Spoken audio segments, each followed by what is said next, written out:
મિત્રો, આજે હું એવી કળા વિશે વાત કરવાનો છું કે જે સીધી પ્રકૃતિના ખોળેથી જ આવી છે.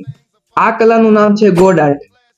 સૌથી મોટી આદિવાસી જાતિ ગોડ આર્ટ દ્વારા આ કરવામાં આવ્યું છે તેવું મનાય છે. આ કલા 1400 વર્ષ જૂની કલા છે. પહેલાના સમયમાં લોકો પોતાની દિવાલો આ કલરથી સજાવતા હતા. તે લોકોનું એવું માનવું હતું કે જો આવી રીતે આ પેઇન્ટિંગ કરવામાં આવે છે તો પોતાના ઘરમાં સુખ અને સમૃદ્ધિ આવે છે. ગોડ આર્ટની સૌથી મોટી ઓળખ રેખાઓ અને બિંદુઓ છે. તમે આ ચિત્રને નજીકથી જોશો તો નાના નાના ટપકા અને નાની નાની લાઈનો દેખાશે. તે આ ચિત્રને અલગ જ ગતિ આપે છે.